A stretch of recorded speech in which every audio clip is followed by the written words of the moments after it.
जय हिंद, वंदे मातरम। दोस्तों, welcome to my YouTube channel. दोस्तों, तो आज मैं क्लास 10th में विषय फिजिक्स में एक नया टॉपिक लेकर आया हूँ। तो दोस्तों देखिए, आज का हमारा टॉपिक है कि प्रकाश का परावर्तन।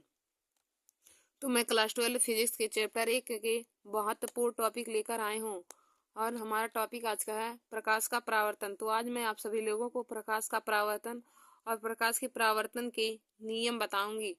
तो देखिए दोस्तों, प्रकाश का परावर्तन बोर्ड एग्जाम परीक्षा के लिए बहुत ही महत्वपूर्ण टॉपिक है। तो दोस्तों, आप लोग हमारे इस वीडियो को अपने दोस्तों में भी शेयर कर लीजिए। तो हम यहाँ पे हेडिंग डालेंगे कि प्रकाश का परावर्तन। तो प्रकाश के परावर्तन को हम इंग्लिश में कहते हैं रिफ्लेक्शन ऑफ लाइट।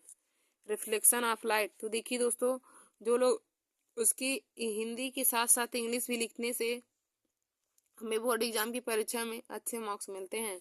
तो प्रकाश का परावर्तन का हो जाएगा रिफ्लेक्शन ऑफ लाइट। तो इसमें आप लोग लिखेंगे कि जब कोई प्रकाश की किरण एक माध्यम से चलकर दूसरे माध्यम में जाती है। जब कोई प्रकाश की किरण एक माध्यम से चलकर दूसरे माध्यम में जाती है तो उसका अधिकांश भाग उसी माध्यम में लौट आने की क्रिया को प्रकाश का परावर्तन कहते हैं। देखिए दोस्तों, प्रकाश का परावर्तन हो जाएगा कि जब कोई प्रकाश की किरण एक माध्यम से चलकर किसी दूसरे माध्यम में जाती है तो उसका अधिकांश भाग उसी माध्यम में लौट आने की क्रिया को प्रकाश का परावर्तन कहते हैं। देखिए दोस्तों, जैसे यहाँ पे फिगर में दिखाया गया है, जब कोई प्रकाश की किरण एक माध्यम से चलकर दूसरे माध्यम में जाती है तो उसका अधिकांश भाग उसी माध्यम में लौट आने की क्रिया को हम प्रकाश का परावर्तन कहते हैं। तो प्रकाश के परावर्तन का नियम ही होता है कि जब कोई प्रकाश की किरण एक माध्यम से चलकर किसी दूसरे माध्यम में जाती है तो उसका अधिकांश भाग उसी माध्यम में लौट आने की क्रिया को प्रकाश का परावर्तन कहते हैं। अब दोस्तों, हम आगे प्रकाश के परावर्तन के नियम को देखेंगे। तो प्रकाश के परावर्तन के नियम देखिए दोस्तों, प्रकाश के परावर्तन के दो नियम होते हैं। तो इसमें हो जाएगा नंबर एक प्रकाश का परावर्तन का नियम क्या कहता है कि आपतित किरण परावर्तित किरण एवं आपतन बिंदु पर खींचा गया अभिलंब तीनों एक ही तल में होता है। देखिए दोस्तों, प्रथम नियम हो जाएगा परावर्तन का कि आपतित किरण। देखिए दोस्तों, आपतित किरण किसे कहते हैं? आने वाली किरण को हम आपतित किरण कहते हैं और जाने वाली किरण को हम परावर्तित किरण कहते हैं। तो हो जाएगा कि आपतित किरण परावर्तित किरण एवं आपतन बिंदु पर खींचा गया अभिलंब तीनों एक ही तल में होता है। देखिए दोस्तों, और फिर हमारा दूसरा नियम क्या कहता है कि आपतन कोण आई का मान परावर्तन कोण आर के सदैव बराबर होता है। आपतन कोण आई का मान परावर्तन कोण आर के मान के सदैव बराबर होता है। यदि दोस्तों आपतन कोण आई का मान 90 डिग्री है तो परावर्तन कोण आर का मान भी हमारा 90 डिग्री हो जाएगा। यदि आपतन कोण आई का मान हमारा 45 डिग्री है तो परावर्तन कोण का मान भी हमारा 45 डिग्री हो जाएगा। और यदि 45 और परावर्तन कोण का मान 30 डिग्री है तो आपतन कोण आई का मान भी हमारा 30 डिग्री हो जाएगा। देखिए दोस्तों, जितना आई का मान होगा उतना आर का मान होगा, क्योंकि प्रकाश के परावर्तन का नियम कहता है कि आपतन कोण आई का मान परावर्तन कोण आर के मान के सदैव बराबर होता है। तो देखिए, प्रकाश के परावर्तन से संबंधित यह हमारा फिगर बना हुआ है।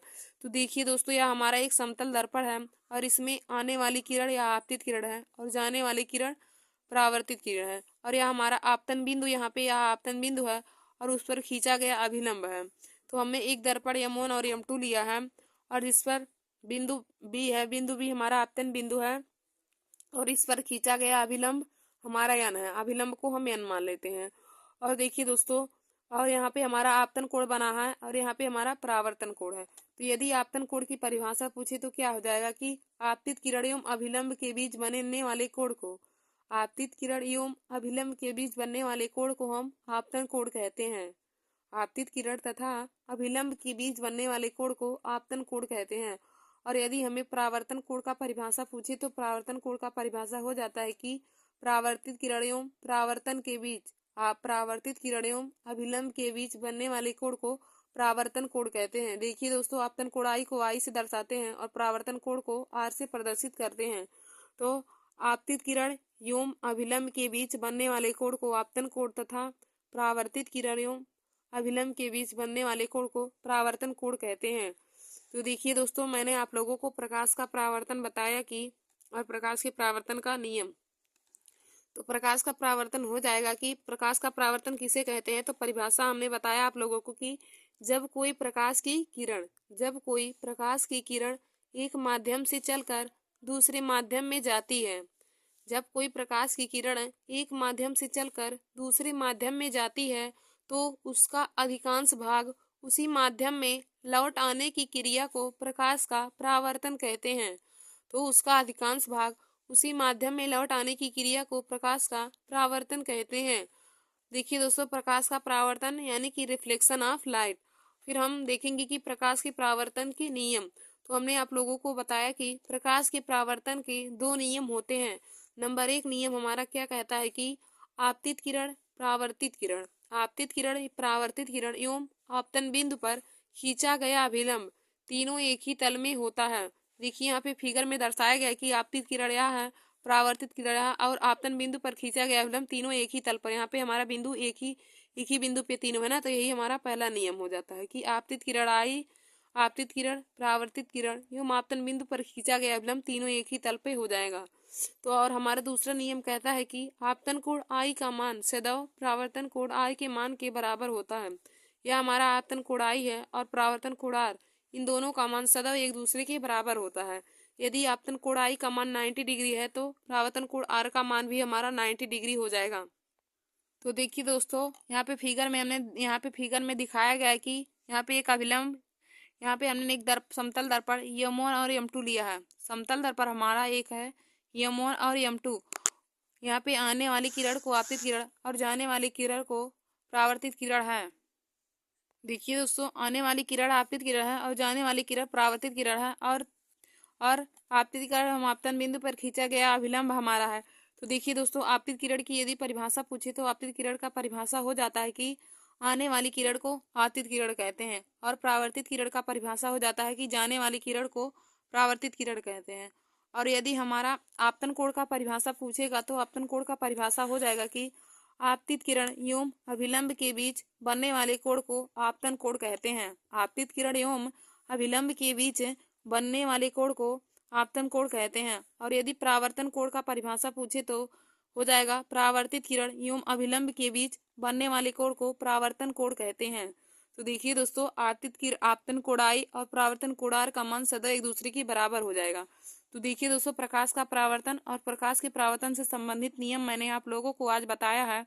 तो यह बोर्ड एग्जाम की परीक्षा के लिए बहुत ही इंपॉर्टेंट टॉपिक है। आप लोग इसे अपने कॉपी में नोट कर लीजिएगा। और देखिए, फिगर भी आप लोग ऐसे ही बनाएंगे बोर्ड एग्जाम की परीक्षा में। कॉपी में आप लोग फिगर ऐसे बनाएंगे, बस वहाँ पे आप पेन या पेंसिल का यूज करके, पेंसिल से नहीं, पेन से ही आप लोग, ब्लैक पेन से आप लोग वहाँ पे बना लीजिएगा कि फिगर इसी तरह। अब हम आगे के टॉपिक को आप लोग को बताते हैं। दोस्तों, हमारा अगला टॉपिक हो जाएगा कि प्रतिबिंब। हमारा अगला टॉपिक है प्रतिबिंब। तो प्रतिबिंब की परिभाषा क्या हो जाएगा, इसमें आप लोग लिखेंगे यदि प्रकाश की किरणें वस्तु के किसी बिंदु से चलकर परावर्तन के पश्चात किसी दूसरे बिंदु पर जाकर मिलती हैं तो, अथवा या फिर किसी दूसरे बिंदु से आती हुई प्रतीत होती हैं तो इसे दूसरे बिंदु को पहले बिंदु का प्रतिबिंब कहते हैं। देखिए दोस्तों, प्रतिबिंब यानी कि इमेज, इसका परिभाषा हो जाएगा कि यदि प्रकाश की किरणें वस्तु के किसी बिंदु से चलकर परावर्तन के पश्चात किसी दूसरे बिंदु पर जाकर मिलती हैं अथवा किसी दूसरे बिंदु से आती हुई प्रतीत होती हैं तो इसे दूसरे बिंदु को पहले बिंदु का प्रतिबिंब कहते हैं। अब देखिए दोस्तों, प्रतिबिंब हमारे दो प्रकार के होते हैं। नंबर 1 वास्तविक प्रतिबिंब, नंबर 2 आभासी प्रतिबिंब। तो वास्तविक प्रतिबिंब को रियल इमेज कहते हैं और आभासी प्रतिबिंब को वर्चुअल इमेज कहते हैं।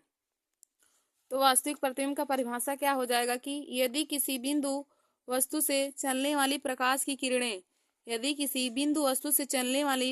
की किरणें परावर्तन के पश्चात किसी दूसरे बिंदु पर वास्तव में मिलती हैं तो इस बिंदु को बिंदु वस्तु का वास्तविक प्रतिबिंब कहते हैं। देखिए दोस्तों, वास्तविक प्रतिबिंब का परिभाषा हो जाएगा कि यदि किसी बिंदु वस्तु से चलने वाली प्रकाश की किरणें परावर्तन के पश्चात वास्तव में किसी बिंदु पर वास्तव में मिलती हैं तो इस बिंदु को बिंदु वस्तु का वास्तविक प्रतिबिंब कहते हैं। और हमारा आभासी प्रतिबिंब का परिभाषा हो जाएगा कि यदि बिंदु वस्तु से चलने वाली प्रकाश की किरणें परावर्तन के पश्चात किसी दूसरे बिंदु से आती हुई प्रतीत होती हैं तो इसे बिंदु वस्तु का आभासी प्रतिबिंब कहते हैं। अब दोस्तों आगे हम गोली दर्पण देखेंगे। गोली दर्पण में देखिए, और दर्पण हमारा दो प्रकार के होते हैं, नंबर 1 अवतल दर्पण और नंबर 2 उत्तल दर्पण। तो अवतल दर्पण की परिभाषा देखेंगे कि अवतल दर्पण वह दर्पण है जिसमें प्रकाश का परावर्तन दबे हुए तल से होता है अथवा गोले की भीतरी तल से परावर्तक तल होता है। देखिए दोस्तों, अवतल दर्पण का परिभाषा हो जाएगा वह दर्पण जिसमें चांदी अथवा पारे के लाल ऑक्साइड का लेप उभरे हुए तल से तथा प्रकाश का परावर्तन दबे हुए तल से होता है, उसे हम अवतल दर्पण कहते हैं। अवतल दर्पण वह दर्पण होता है जिसमें चांदी अथवा पारे के लाल ऑक्साइड का लेप उभरे हुए तल पर और प्रकाश का परावर्तन दबे हुए तल से होता है, तो उसे हम अवतल दर्पण कहते हैं। और अगला हमारा हो जाएगा कि उत्तल दर्पण। तो उत्तल दर्पण की परिभाषा हो जाएगा वह दर्पण जिसमें चांदी अथवा पारे के लाल ऑक्साइड का लेप दबे हुए तल से तथा प्रकाश का परावर्तन उभरे हुए तल से होता है, तो उसे हम उत्तल दर्पण कहते हैं। देखिए दोस्तों, अवतल दर्पण में प्रकाश का परावर्तन दबे हुए तल से होता है और जबकि उत्तल दर्पण में प्रकाश का परावर्तन उभरे हुए तल से होता है। तो देखिए दोस्तों, फिगर में यह हमारा अवतल दर्पण है, यह अवतल दर्पण है और यह हमारा उत्तल दर्पण हो जाएगा।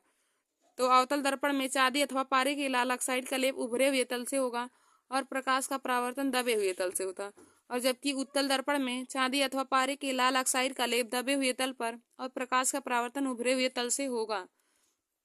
तो दोस्तों, आशा करती हूँ कि आप लोगों को अवतल दर्पण और उत्तल दर्पण का डिफिनीशन बहुत अच्छे से समझ में आया होगा।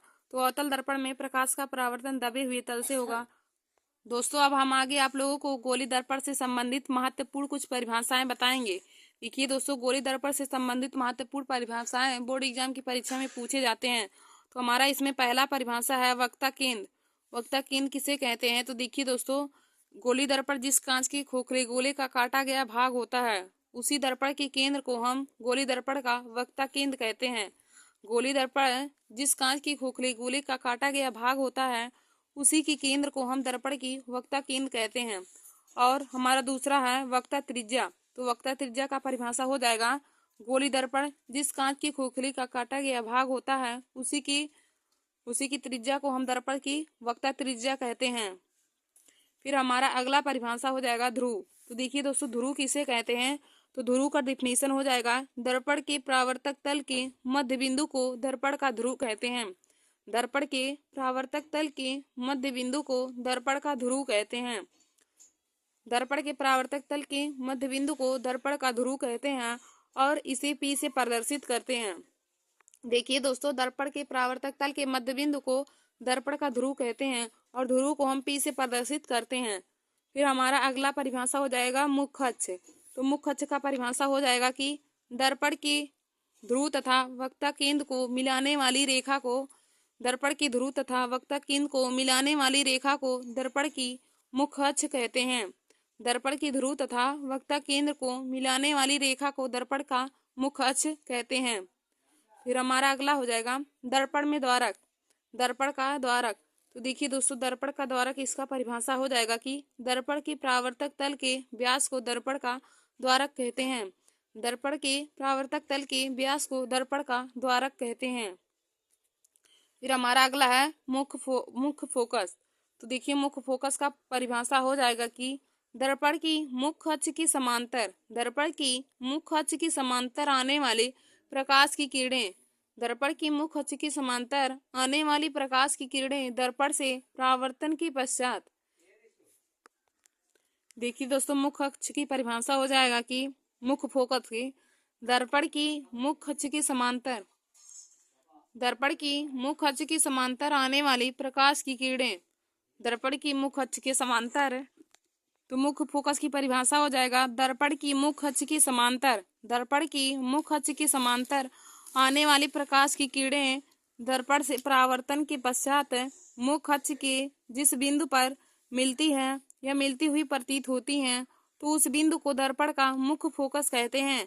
देखिए दोस्तों, मुख्य फोकस का परिभाषा हो जाएगा कि दर्पण की मुख्य अक्ष की समांतर, दर्पण की मुख्य अक्ष की समांतर आने वाली प्रकाश की किरणें दर्पण से परावर्तन के पश्चात मुख्य अक्ष के जिस बिंदु पर मिलती हैं या मिलती हुई प्रतीत होती हैं तो उस बिंदु को दर्पण का मुख्य फोकस कहते हैं। देखिए दोस्तों, यहाँ पे फिगर में दर्शाया गया है कि यहाँ पे एक दर्पण है, M1 और M2 है, और यहाँ पे देखिए यहाँ जो हमारा है यह ध्रुव हो जाएगा, क्योंकि ध्रुव को P से प्रदर्शित करते हैं और ध्रुव का दर्पण की परावर्तक तल के मध्य बिंदु को ध्रुव कहते हैं। तो यह दर्पण के परावर्तक तल का मध्य बिंदु है तो इसी को हम ध्रुव कहेंगे और ध्रुव को P से प्रदर्शित करते हैं। और मुख्य फोकस हो जाएगा जो मुख्य अक्ष के समांतर आने वाली प्रकाश की किरणें होंगी परावर्तन के पश्चात जिस बिंदु पर मिलती हैं या मिलती हुई प्रतीत होती हैं तो उसे हम मुख्य फोकस कहते हैं। तो यह हमारा मुख्य फोकस हो जाएगा। अब दोस्तों हम आगे देखेंगे तो अगला हमारा है फोकस दूरी। तो फोकस दूरी का परिभाषा हो जाएगा कि दर्पण की ध्रुव से मुख्य फोकस तक की दूरी को, दर्पण की ध्रुव से मुख्य फोकस तक की दूरी को दर्पण की फोकस दूरी कहते हैं। देखिए दोस्तों, फोकस दूरी की परिभाषा हो जाएगा कि दर्पण की ध्रुव से मुख्य फोकस तक की दूरी को, दर्पण की ध्रुव से मुख्य फोकस तक की दूरी को दर्पण की फोकस दूरी कहते हैं। फिर हमारा अगला है कि फोकस तल। फोकस तल का परिभाषा हो जाएगा वह तल जो मुख्य फोकस से होकर जाता है तथा मुख्य अक्ष के लंब रूप में होता है उसे हम फोकस तल कहते हैं। फिर देखिए दोस्तों, आगे हमारा है कि दर्पण की वक्रता त्रिज्या एवं फोकस दूरी में संबंध। दर्पण की वक्रता त्रिज्या तथा फोकस दूरी में संबंध। तो देखिए दोस्तों, दर्पण की वक्रता त्रिज्या तथा फोकस दूरी में संबंध यही होता है कि यह बराबर हमारा होता है यह बराबर r/2। तो यही दर्पण की फोकस दूरी तथा वक्रता त्रिज्या में संबंध हो जाएगा, यह बराबर r/2। यह हमारी फोकस दूरी होती है और r हमारा वक्रता त्रिज्या होता है। तो देखिए दर्पण की वक्रता त्रिज्या तथा फोकस दूरी में संबंध हो जाएगा। देखिए दर्पण की वक्रता त्रिज्या तथा फोकस दूरी में संबंध क्या होता है कि जब दर्पण का द्वारक वक्रता त्रिज्या की अपेक्षा छोटा होता है तो फोकस दूरी वक्रता त्रिज्या की आधी होती है। फोकस दूरी तथा वक्रता त्रिज्या में ही संबंध होता है कि दर्पण का फोकस दूरी वक्रता त्रिज्या की आधी होती है, यानी कि यह बराबर r/2 हो जाएगा, यह बराबर r/2। देखिए दोस्तों, फोकस दूरी और वक्रता त्रिज्या में संबंध हो जाएगा यह बराबर r/2। यहाँ से अगर हम r का मान निकालना चाहें तो r बराबर हमारा हो जाएगा 2f। यह बराबर r/2 हमारा वक्रता त्रिज्या और फोकस दूरी में यही संबंध हो जाएगा। फिर देखिए दोस्तों, अगला हमारा क्या है कि गोली दर्पण के लिए फोकस दूरी तथा दर्पण से वस्तु और प्रतिबिंब की दूरियों में संबंध। देखिए दोस्तों, गोली दर्पण के लिए फोकस दूरी f और प्रतिबिंब एवं वस्तु की लंबाई u और b में संबंध होता है कि 1/f = 1/v + 1/u। 1/f = हो जाएगा 1/v + 1/u। तो दोस्तों, इससे संबंधित बोर्ड एग्जाम की परीक्षा में न्यूमेरिकल पूछे जाते हैं। तो दोस्तों, मैं आप लोगों को इससे संबंधित न्यूमेरिकल भी सॉल्व करा दूंगी कि दर्पण की फोकस दूरी f और वक्रता त्रिज्या में जो संबंध होता है। हमारा दोस्तों अगला है रेखीय आवर्धन। तो देखिए दोस्तों, रेखीय आवर्धन किसे कहते हैं तो इसका डिफिनीशन हो जाएगा प्रतिबिंब की लंबाई तथा वस्तु की लंबाई के अनुपात को रेखीय आवर्धन कहते हैं।